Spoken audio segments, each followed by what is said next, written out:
There has to be some common sense. Yes, sir. They have the car stopped in Tampa Ranch, Michael Biden. We still don't know who pulled the trigger.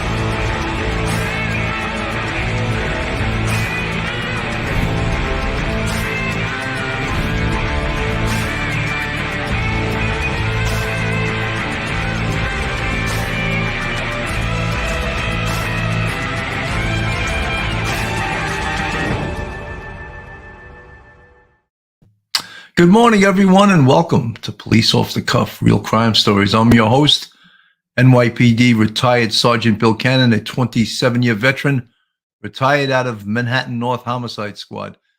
This case, the apparent homicide of Debbie Collier, seems to be baffling. However, I'd just like to remind everyone that we, the viewing audience, and we who are presenting these cases, content creators, I would say, we're not privy to the evidence. The detectives have the evidence. The key to solving this case is to putting this evidence together. And again, as I repeat, elementary principles, establishing probable cause so that we can arrest someone for this. Now, when I say this is most likely or probably a homicide, the police have indicated that they believe it's a homicide, but no official, usually the medical examiner will say this case has been determined to be a homicide, which, as I said a couple of times in a couple other episodes, means death caused by another. Is this case criminal? Certainly, it's gonna be a criminal case, and the police have said that they're investigating this as a homicide, as a murder. So that's as close as you can get to an official. That is official if they're going to say this is a murder investigation. However, it's usually left up to the medical examiner. There's got to be tons of evidence in this case, and that's what is really bothering most people that are following this, is that when are they going to put this evidence together and come up with, the term that everyone loves to use in the press, a person of interest? In real police vernacular, that person is called a suspect. We all know that there are two potential persons of interest that they haven't officially named. And that, of course, is the daughter, Amanda. They've looked at her right from the very beginning, and her boyfriend, Andrew Gigirich. They've executed a search warrant on their house.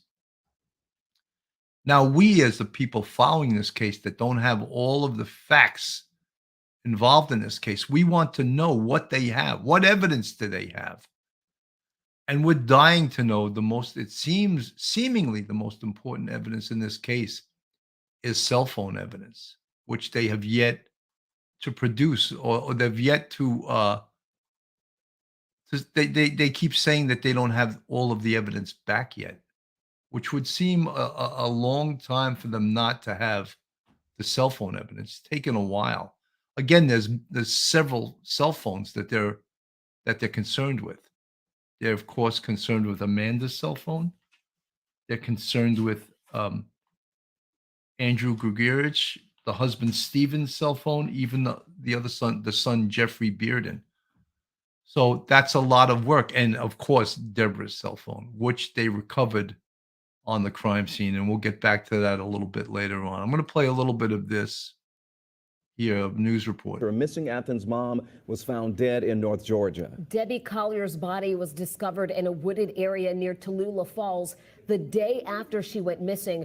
A police report indicates her car was actually spotted there the day before she was found. Tonight, law enforcement is working to crack this case, and Joe Ripley is walking us through some of the new evidence uncovered in the police report. Deborah Collier was originally reported missing back on September 10th in Athens, Clark County. It was 60 miles away here in Habersham County, where her body was found burned. Now the sheriff's office is investigating her death. It remains a mystery who killed 59-year-old Debbie Collier and left her body in the woods off a rural Georgia highway. Only a stuffed bear, some flowers, and pieces of crime tape remained at the scene today. This morning, 11 Alive obtained a police report offering new details showing Athens Clarke County Police working with Habersham County investigators on September 11th to find Collier's rented minivan, which had been pinged using satellite radio. The report says the vehicle was unlocked and no one was inside. A police officer stated he saw the same vehicle there the day before around 5 p.m. The report states soon after the van was found, Collier's daughter later showed up to the scene emotional, begging for answers in her mother's disappearance.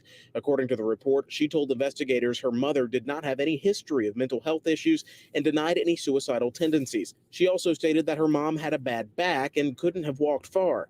The report indicates investigators saw a red tote bag near an uprooted tree in the woods off Georgia Highway 15, along with what they believe were the remains of a fire. They also discovered a burnt blue tarp and a naked woman's body. She was lying on her back and her abdomen appeared to be charred. That woman was later identified as Collier. The day the Athens mother and realty office manager went missing, her daughter told police that her mother sent nearly $2,400 to her through Venmo, along with a message saying, "They are not going to let me go. Love you." Her daughter told police Collier had left home with only her driver's license and debit card. The sheriff's office told me to expect new details in the case this week. In Habersham County, Joe Ripley, 11 Alive News. Now, many people, of course, the baffling thing is that Venmo, the money sent and the message sent with the money. And many people think that was a ruse, that she never sent that, that someone else sent that. And that's part of this investigation and evidence that we would love to know. What is the truth behind that? And the police should surely know that by now. I mean, anyone that's ever sent a Venmo knows that you have to be registered. Your account has to be registered with the other account in order to send the Venmo. So it's not really rocket science. Last night, Duty Ron, one of my compadres here on YouTube and a retired NYPD detective, he has a show called Crime Time with Duty Ron, and he has Ed Wallace, who's a retired first grade crime scene detective, and teaches crime scene techniques and crime scene response and how to properly and scientifically process a crime scene. They spoke a lot last night about the condition of this crime scene after the investigators left. And what I mean by that, if you saw some of the pictures, the investigators left gloves, they left charred pieces of evidence material. They left evidence on the scene. Now, that is not the way a professional crime scene investigator leaves a scene. And Ed Wallace was quite pissed off about it. Being a professional and someone who teaches crime scene techniques, he was a little bit annoyed by it. And you can understand, because when this case finally comes to fruition and someone is held accountable for this, can't a defense attorney use those evidentiary photos of the crime scene and say, how do I know this evidence is legit? Look at how the investigators left this crime scene. And believe me, a defense attorney will do that. There's so many things involved in this case. The crime scene, the physical crime scene inside the woods there, and where her body was discovered. And of course, her body in itself is a crime scene. And I spoke yesterday how the medical legal investigators in this county, there's a coroner. I don't know what the qualifications are of their medical legal investigators. Medical legal investigators in the most professional jurisdictions in large cities, they're usually quite educated. They're usually physicians, assistants, or nurse practitioners. So they have a great deal of education. And they have a protocol in response to a dead human body. They're always taught, like all investigators are taught, treat the case like a homicide till facts and circumstances dictate otherwise. All right? Because you can never go wrong if you treat the case as the highest level of investigation in criminal investigation, and that's of a murder. Later on, you may find out it was a suicide. And I don't mean to specifically mean that I don't believe this case even remotely could be a suicide. But there's, as we've learned numerous times, I've spoken numerous times, cause and manner of death. The manner of death, we believe, or at least the police have said, it's a homicide. There's 4 manners of death: homicide, suicide, natural, or accidental. Okay. So if we rule out suicide, natural, and accidental, we're left with homicide. So when I say the highest level of investigative protocols, treating it, and also I discussed this also yesterday, the first responders to the scene, a death investigation, are usually patrol officers, uniformed officers, and they protect the scene. They want to keep that crime scene as pristine as possible. That means not trounce through it, not walk around, not dig through it. That's not their job. Their job is to protect the crime scene, which means tape it off.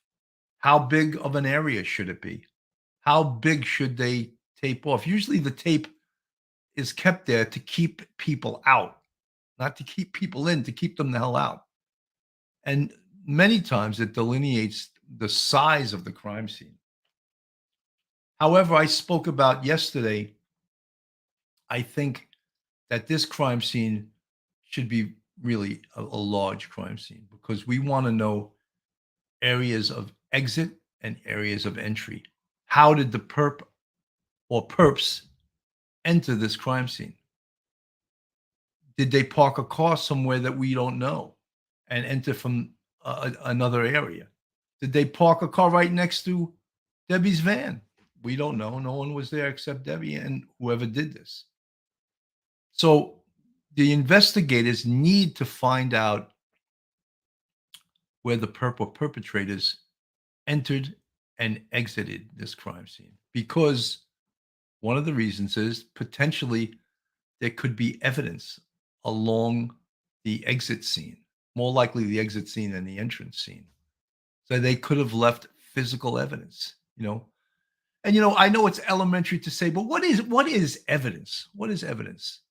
And the definition really is, evidence is something that makes something else apparent. Like a gun, like spent shells, like a bullet, like a fingerprint, like DNA, like charred remains, like charred items that the victim bought at a convenience store. All of those things are evidence. Does that make something else apparent? Does it make it apparent that a crime was committed? Not one thing in itself, but many things make it apparent that a crime was committed. I mean, it's so easy to say, oh, what is evidence? But if you ask most people, they couldn't define it. But it's something that makes something else apparent, And that's what evidence is. And evidence needs to be collected professionally, invoiced professionally, and used professionally in a court of law to prove the crime that occurred. I know I'm simplifying this, and it needs to be simplified, because many times folks they don't understand the accumulation and building a case. Why are we collecting all of this evidence? Why do we need the cell phone data of everyone? Sometimes in these investigations, you want evidence to exclude as well as include people or persons as suspects, or to eliminate them as suspects. So important. And one of the things Ed Wallace and Duty Run hopped on last night on their show was, when you leave a crime scene like they left it, it just screams out unprofessionalism. And I'm the last person on this earth that wants to bash another police department. But they left the crime scene. And the other thing is, how about civilians coming into this crime scene and photographing it after the fact. They shouldn't have even been able to know where it was. And if things weren't left there like dirty gloves and charred remains of some of the items that Debbie Collier brought into the scene, they wouldn't have been able to find the crime scene. But it's almost like they left things there, and now the things they left are left there to embarrass them. I don't think they want to be embarrassed. I think they want to be seen as professional and that they crossed their T's and dotted their I's. And you don't need this. Law enforcement doesn't need this. We have a lot of critics out there without giving them reason to criticize us. So I'm just, how do we know? How does that give us confidence that this scene was processed professionally? The way they left it, does that give us confidence that they processed this scene in a professional manner, that the evidence was collected in a professional manner? Doesn't give me confidence. I don't know about you folks that are listening, but it gives the public the impression that the investigators don't know what they're doing if that's how they left the crime scene. Brand new details tonight in the mysterious and gruesome death of Athens mom Debbie Collier. New surveillance video shows Collier buying the very items that police would find just hours later next to her burned naked body. Tonight, only on 11 Alive News, the clerk in that video who was seen checking Collier out reacts to the fact that she might be the last person to see her alive. 11 Alive's Cody Alcorn is live in the studio right now. So Cody, this video here just adds another layer of questions to this already puzzling case. No doubt, Ron, this video just adds to the complexity of this case. Debbie Collier's body was found on Sunday, September 11th. This video you're about to watch was captured 21 hours earlier, 13 miles north of the crime scene, showing Collier buying the items that ultimately led deputies to her body. On Saturday, September 10th at 2:55 p.m., the Habersham County Sheriff's Office confirms this is Debbie Collier, captured on video walking into the Family Dollar in Clayton, Georgia. She's wearing a red visor, a black purse across her chest, and appears to have her rental key fob in hand. The video jumps to Collier checking out. On the counter, a red tote bag. She then places a blue tarp, rain poncho, paper towels, and a refillable torch lighter on the counter. I do remember her.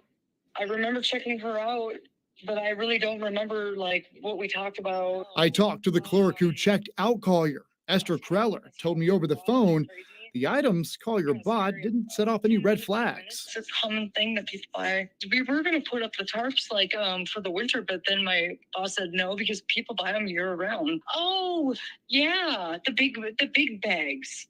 Yeah, people buy those a lot to put a bunch of stuff in, like reusable grocery bags. Kreller said Collier didn't act like anything was wrong. She didn't seem in distress. Knowing what she does today, Nothing looked suspicious or out of the ordinary. Nobody. I wish I would have went outside, around that time, see if anybody was with her. But who would have thought? Who would have thought 21 hours later, Collier's body would be found naked and burned, along with that tarp and red tote bag 13 miles away.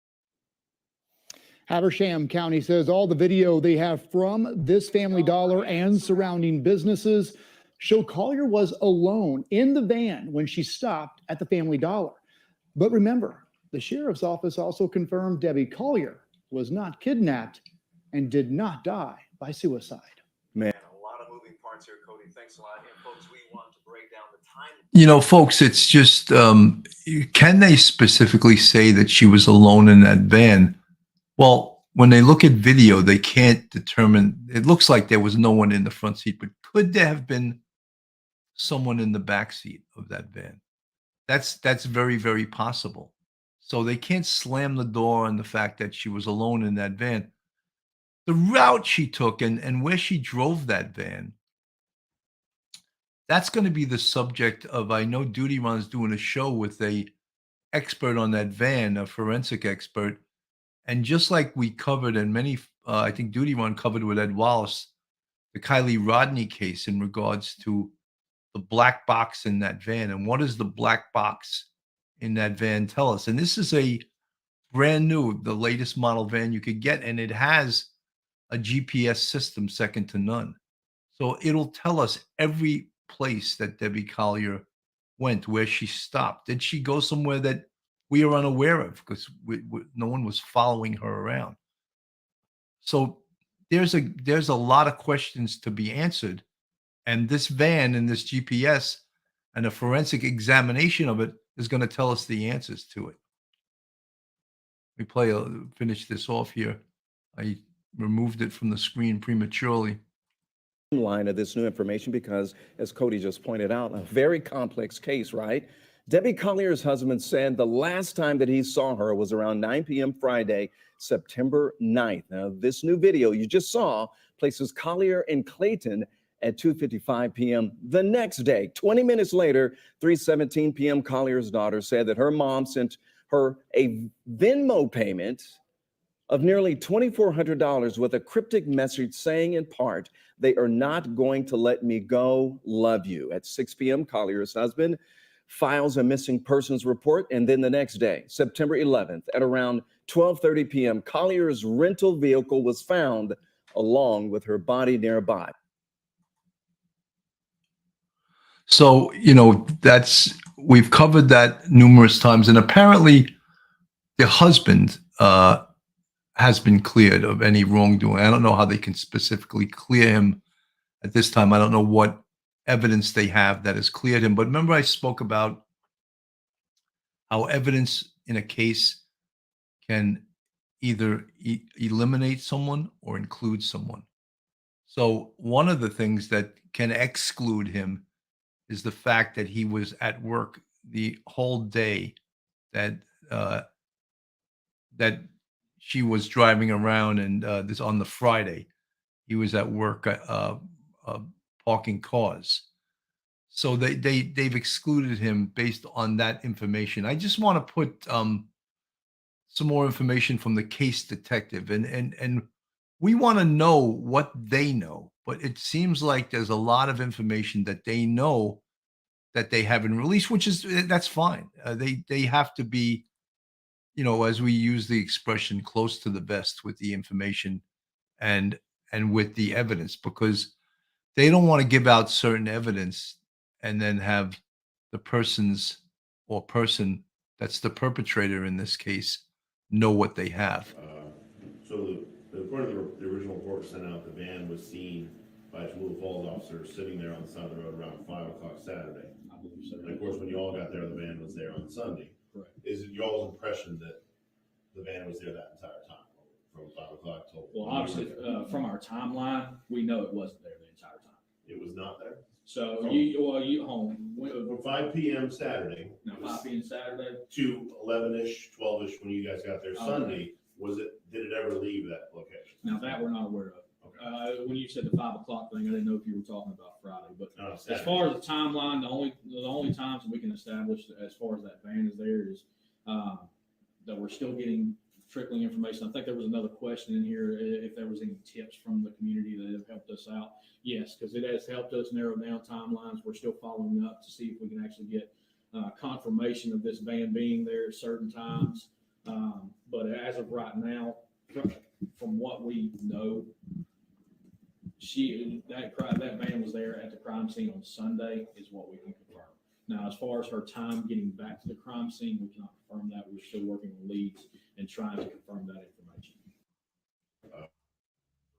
So that evidence is just so important. And an officer from the department near where the van was found said he saw it there at 5 p.m. on the day she drove there. And then the next day is when that they discovered through GPS from the satellite radio, they found the van at that location. So it was there at least 18 hours before that. So look, the evidence that the officers have, they have a lot of evidence that we don't know about, evidence that can lead to the perpetrators. However, they're not ready to make an arrest. They don't feel that that there's enough evidence right now to pull the trigger on an arrest. So that's important. That's very important. Folks, this is Police Off the Cuff, real crime stories. If you like real crime stories from a police perspective, from someone that was 27 years on the NYPD and a sergeant in Manhattan North Homicide Squad and 16 years in the Detective Bureau, if you like the way we present these cases, please go on our YouTube, hit that subscribe button, give us a thumbs up, ring that bell. And if you want to support us, we have a Patreon with 3 different levels.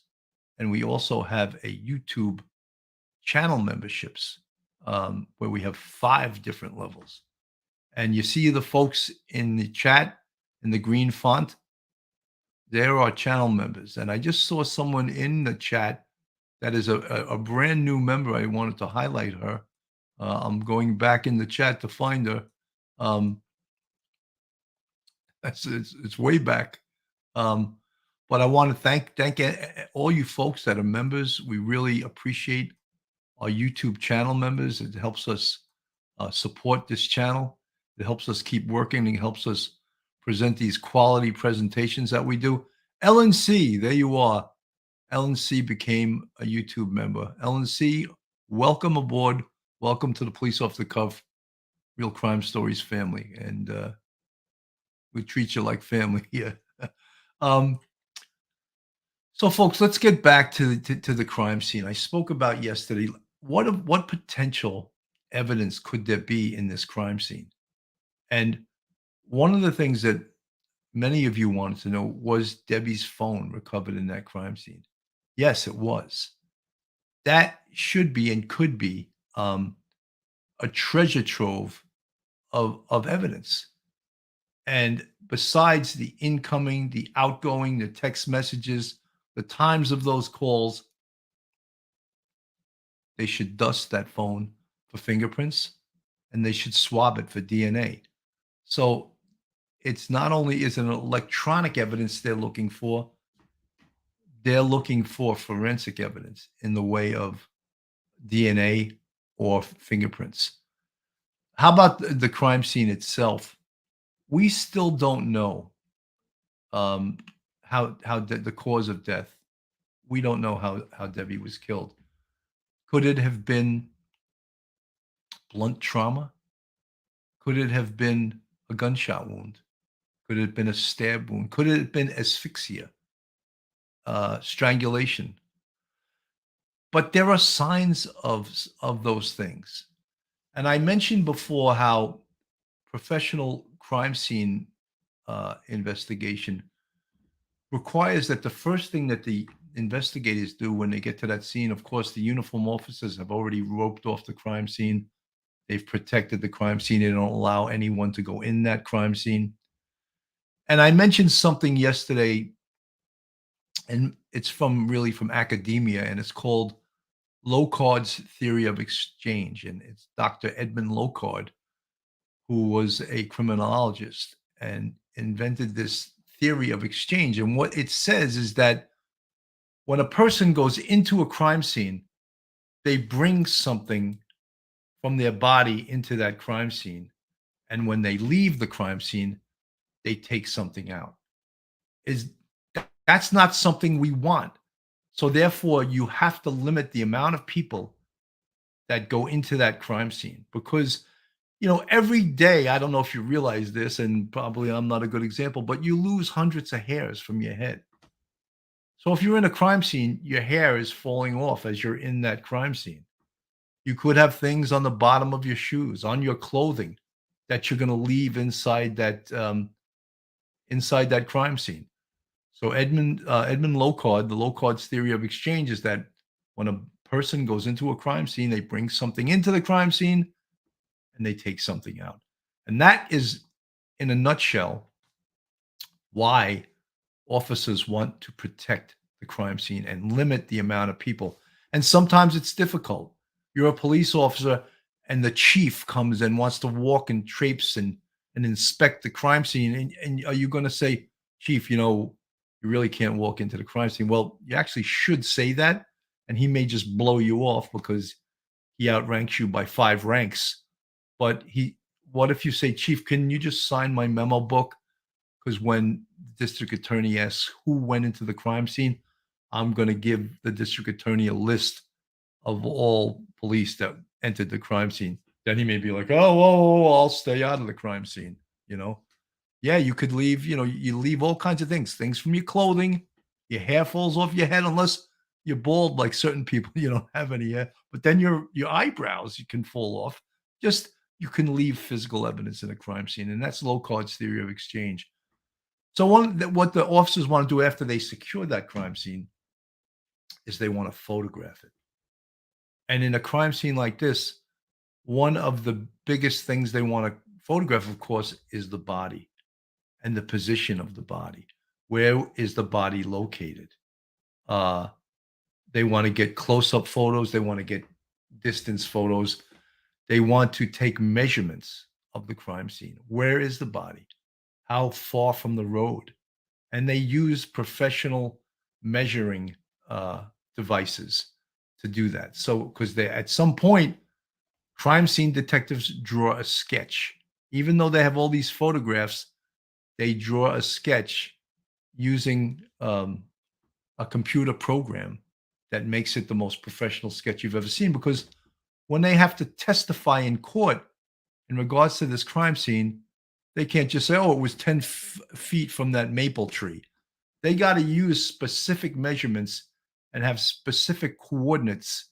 And that's, of course, when you get a defense attorney quizzing you and you pull out this professional sketch and it's put on a board and the jury gets to see it, yeah, they're pretty damn impressed with that.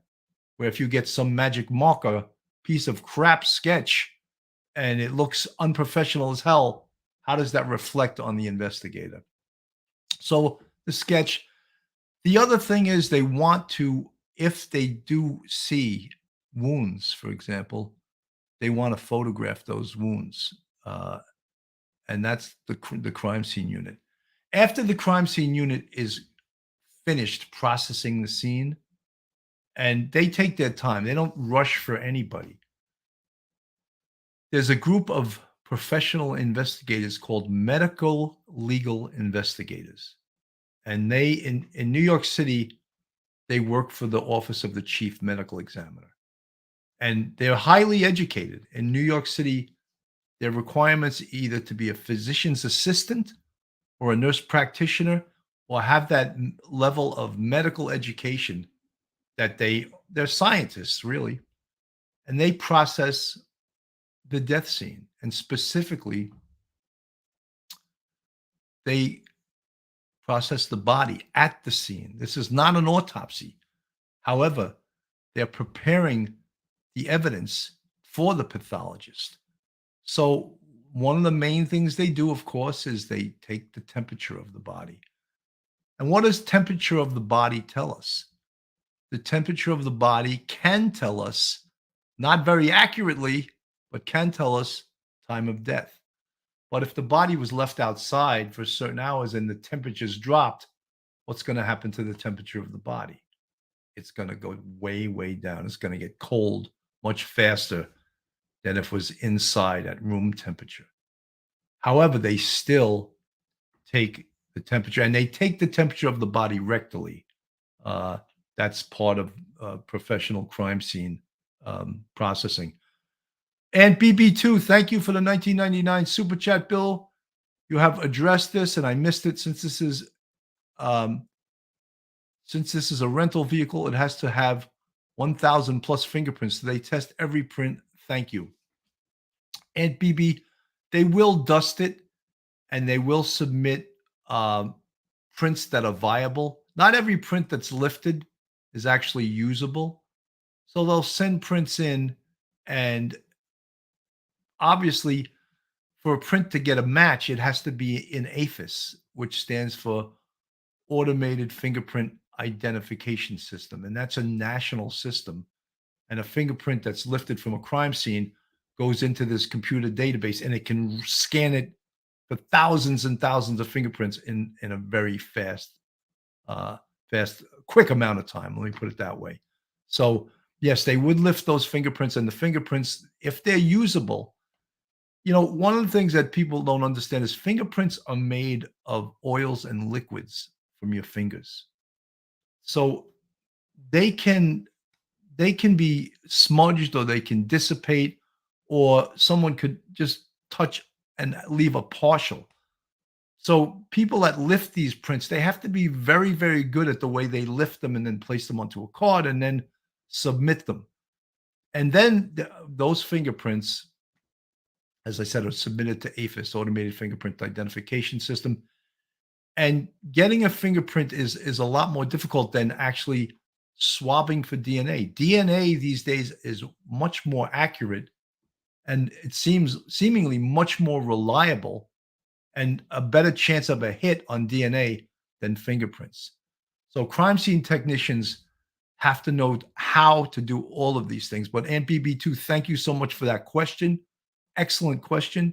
And, as I said, when fingerprints are made from the oils from your fingers or your palm, where they're recovered also can determine how good they are. If it's really hot or if it's really cold, fingerprints can actually freeze, believe it or not. When I talk about it being liquid, you won't see it with the naked eye, but it can actually happen. So all of these forensic techniques that crime scene, and look, not all crime scene technicians are all as good as the best. You have the best ones, and you have people that aren't as good. So, and then you have people, you have to know what to look for. Where is, in a van, where would you look for the fingerprints, of someone that wasn't supposed to be in the van? Obviously, the fingerprints on the steering wheel, perhaps on the dashboard, you would expect Debbie Collier's fingerprints there. Where would you, maybe in the back seat, you might find perpetrator fingerprints. So again, if you're a forensic technician and you're lifting prints or dusting for prints, you have to know what areas of that vehicle to dust for fingerprints. I mean, it sounds so simple, but it's actually not that simple. It's more complicated than we know. So these technicians, look, when I worked homicides, we never counted on forensic evidence to solve a case. If it happened, we're like, oh my God, they got a fingerprint off the jewelry box. Unbelievable. I remember I worked a murder of a 13-year-old girl on 150 something street near Riverside Drive. She was meeting these guys at the time, this was a while ago, on a telephone party line. It sounds almost funny. It's so antiquated, and that doesn't happen now. Why would you go on a telephone party line when you could just go on all of these social networking sites now? Well, this was a while ago. She was 13 years old. And these two guys that were much older than her, 22, 23 years old, they strangled her. And the ligature was left around her neck. And at first it was a difficult case. And it was one of those cases that it was on the front page of the Daily News and the New York Post. It was like, we better solve this. The community is infuriated that a 13-year-old girl was strangled in her own home. So and we solved it, but we had some help. They recovered a fingerprint from her grandmother's jewelry box, and that's what identified one of the perps. And him being identified, we were able to identify the second perp, and two of them were arrested and charged with her murder. I remember a story from that case that I thought one of my investigators I always refer to on this channel, Joe the Lip, who was one of the very, very best interviewers and interrogators. And we had video of these two perps going into the building, but the video was so horribly grainy, it couldn't be used to identify them. And then we had video of both perps leaving the building with suitcases, which were the booty from the burglary. Besides the murder, they burglarized the apartment. So Joe the Lip, being an astute and smart investigator, showed the video to the perp and said, do you recognize this video? He goes, yeah, that's me. And then he showed the video to the perp leaving the building. He goes, that's me too with the suitcase. So what better identification can you get than the person who is in the video that is the perp for the crime? He basically hung himself by saying, that's me and that's me there. And he did the same thing to the second perp, and the other idiot said the same exact thing. It's, no one would believe this, except it's true, And Joe the Lip, I said, Joe, that was brilliant. That was brilliant that you showed them the video and they admitted that that was them. Incredible. You can't make this stuff up.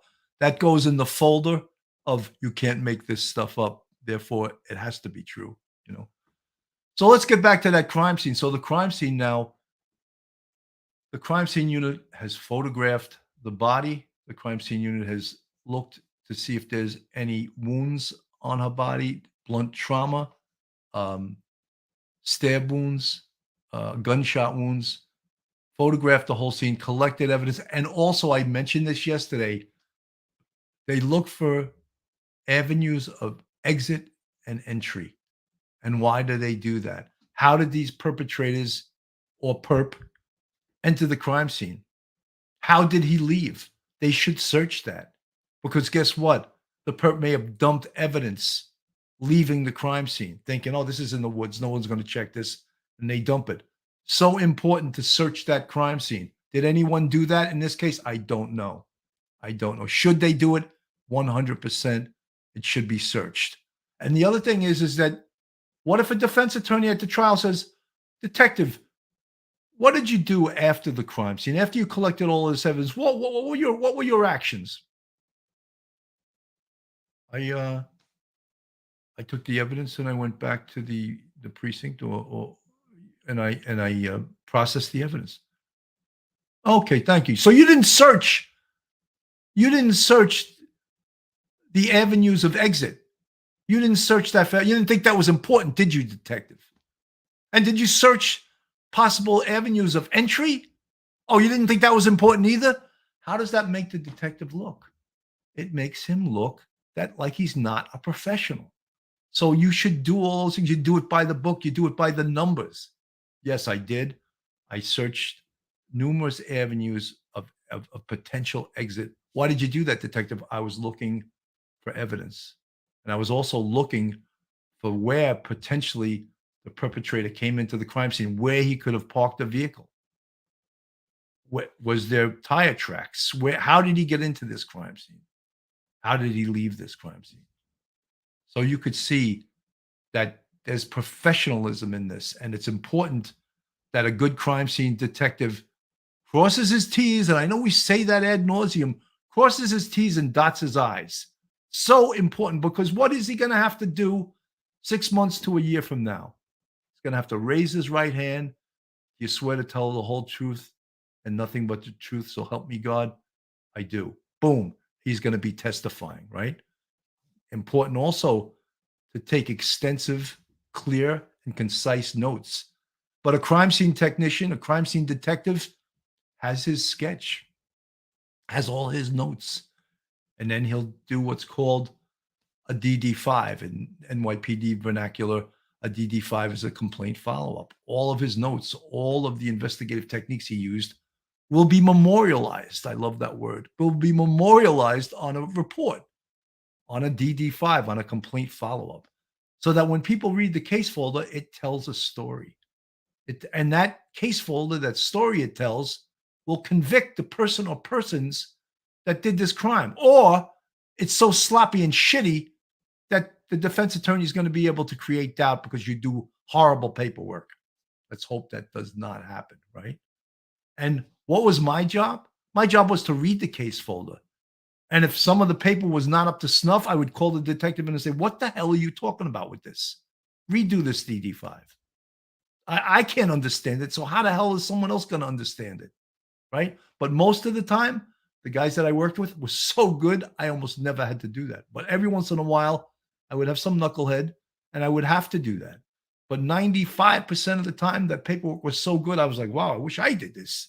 This is tremendous. when a defense attorney or when a jury, if the detective reads this to a jury, the jury's going to be like, wow, oh my God, what a thorough investigation. I would have never thought of that. This detective's a real professional. Look what he did. He went that extra step. There was a detective in Manhattan Special Victims. His name was John Savino. He's a first grade detective. And at one time, he was the most experienced special victims detective in the country. He had 16 years in Manhattan Special Victims. I think he's a captain of police down in Florida now. He was such a thorough investigator that I would always use him when I taught college. I would use him as an example. There was this scene that I became aware of. It was a rape and an attempted murder. And in the crime scene, there was an ashtray with about, I'd say, 6 to 8 cigarette butts, smoked cigarettes that had been smoked and put out. And Savino said, you know something? I better test every single one of those butts for DNA because, or else some smart defense attorney, when I do arrest the person that did this, is going to say, did you test all of those cigarette butts for DNA? And Savino, what could he say? Yes, counselor, I did. And you know what it turned out? One of the cigarette butts belonged to a detective that was in the crime scene. He violated the protocol of crime scene 101. Do never leave anything in the crime scene. He smoked a cigarette and put it out in the ashtray in the crime scene. Ridiculous, right? But guess what? Savino found out every single detective that went to that crime scene that night, and he swabbed every single one of them for DNA. And that's how he identified the DNA of the detective that put the cigarette butt out in the ashtray. He was probably like, oh no, I smoked a cigarette and put it out in the ashtray of I had remembered years prior, we were at this double murder. I was in anti-crime. I wasn't even in homicide at the time. And one of my officers, and I didn't even know he did this, he sat on the crime scene and he used the phone, which was like, oh my God, that's the second worst thing you could do. The first worst thing was to leave a cigarette butt. The second worst thing was to use the telephone inside the crime scene. And I couldn't believe he did it. And when I found out he did it, I was, they got a conviction on that case, but I was like, Joe, you didn't do that. Why did you do that? He was so embarrassed that he did it, but those are the protocols that you never violate those kind of things because it can destroy the case. It really can destroy the case. So folks, all right, we're done with the crime scene unit. They've done all of their work. The first thing, of course, you have to do is do a walkthrough of the scene. How big does the scene need to be? What do we see? What do we need to do on this scene? And that comes with experience, right? How big do we need this crime scene to be? Once crime scene is done with collecting their evidence, photographing, sketching, taking measurements, they've done all their work. The medical legal investigators come in and they work for the medical examiner's office. And now they inspect the body and they process the body. And I spoke a little bit about this yesterday, but what they want to do is they want to, of course, again, photograph the body, note the position the body is in, look into the eyes of the deceased. And one of the reasons we do that is something called petechial hemorrhaging.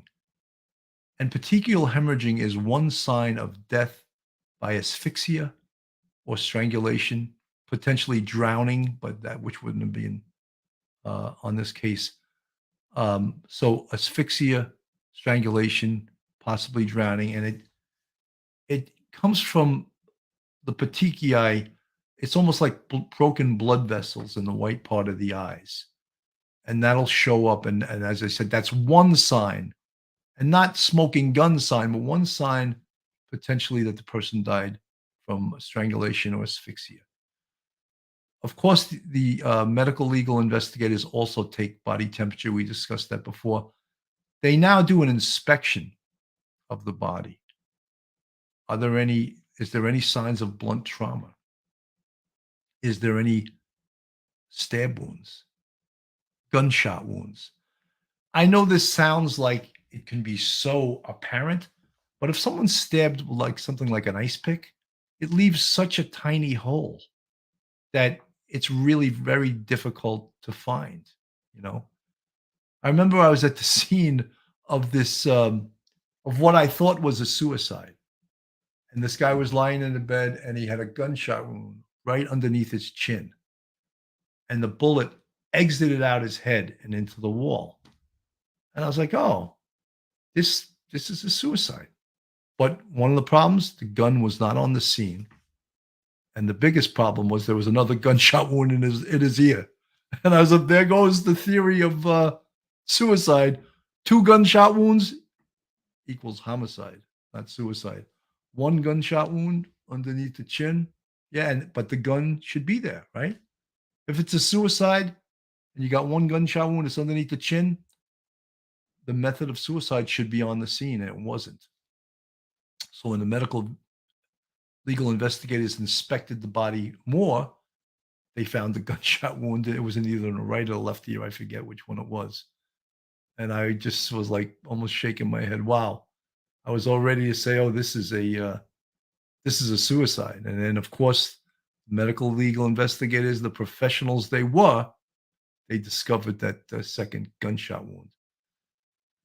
So the medical legal investigators, of course, they write up their case, and that what they found out goes to the medical examiner's office and to the pathologist. And they will attend the autopsy of the body that they worked on the scene, and they will discuss what they found, their findings, with the pathologist who conducts the autopsy.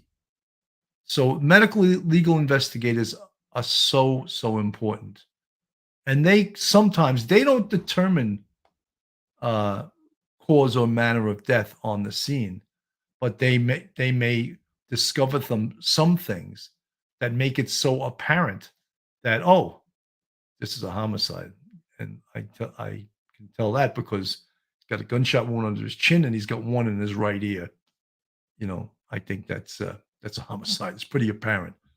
So they will write up their findings. That will go to the medical examiner's office, and the medical examiner will use their report to make his or her determinations on what this is. All right. And in a case like this, I discussed much earlier that she was discovered in a state of undress. Or some said naked, some said partially clothed. In a case like this, there should absolutely 100% be a rape kit, right? And even if investigators don't believe there was any possibility of that, there's another question that the district attorney, that the defense attorney may ask. Well, why wasn't there a rape kit ordered in this case? Why wasn't it a rape kit submitted? How do you know? You're excluding serial rapists that are working in this area. Why did you make that determination? So again, to slam the door on that, investigators in a case like this should absolutely have a rape kit prepared for this case. And whether they believe there was any sexual assault or not, that's not as important as eliminating the possibility of that when this case, if it does go to trial, when they make an arrest on this case. So they have to have all of that information. So you could see how important processing this crime scene, the body, of course, is its own crime scene. The body is a crime scene. And that has to be processed with great care by people that know what the hell they're doing, because they can miss things, you know? You know, we hear a lot about the fact that she was grasping a branch with her right hand. What does that mean? It could mean something, right? We don't know. But the facts and circumstances of her death, once we find out the cause of death, we may say, oh, that's probably why she grabbed that branch, maybe to prevent her from going to the ground or whatever. Or maybe she was a gunshot wound and she grabbed the branch because she was falling down and to shield her fall. And I'm guessing, but I'm saying there could be a reason that she was grabbing the branch with her right hand. They let it out that she grasped it with her right hand. That might be very important. That may come out when they discover the cause of death. That could come out. All right. The other thing is, and I won't have enough time to go so deeply into this, that van that she pulled up in, that rental van, that is 100% another crime scene. That needs to be processed with a fine-tooth comb. It needs to be given its own crime scene. If they just casually went through that like, I don't see anything, that's not professional. There could be evidence, trace evidence, hair evidence, fingerprint evidence, DNA evidence in that van. It has to be processed professionally. That could be inside that van. That could be smoking gun evidence that solves this case. So, folks, all of these things are so, so important. You can't take it lackadaisically, and you can't say, oh, maybe they did this, or maybe they did that, or maybe they didn't ask this question, maybe they didn't ask that question. But you can see how important it is, for these investigators, these detectives, these crime scene technicians, these medical legal investigators to be professional, to do their job. Because guess what? As Vernon Gebhardt says in the book, Practical Homicide Investigation, we work for God. We're finding out who took the life of your loved one. We work for God. We also work for you when we work for the deceased. But we work for God. And by being professional and being good at your job, you're more likely to get convictions in your cases. What if someone walked on this or no one's ever brought to justice for this case? Is the community served well? Is Debbie Collier served well? No.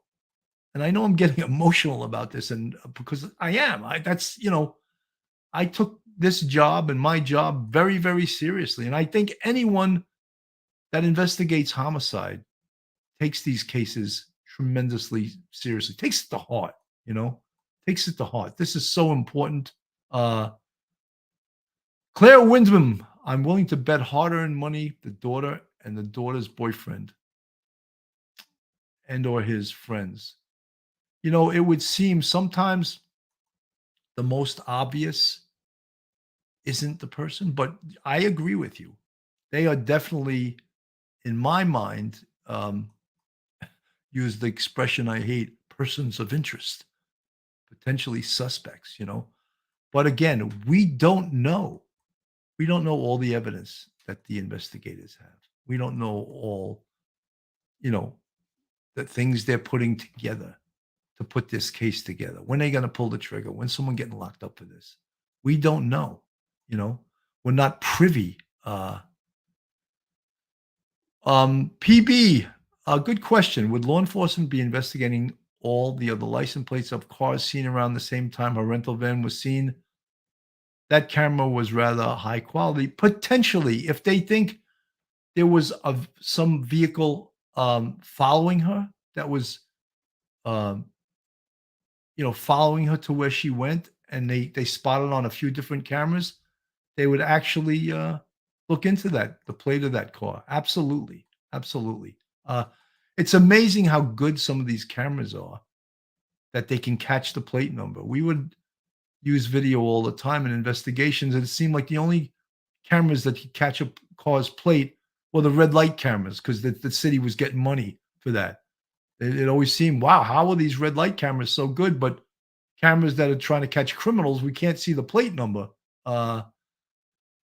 Christine Michelle, emotional sounds like passionate. Do you still teach? Hope so. Christine, I don't. I taught at a college for 10 years. I used to teach at the NYPD criminal investigation course, which I really loved. And they would pull me off the street for that course. And I loved doing that because I was teaching my peers.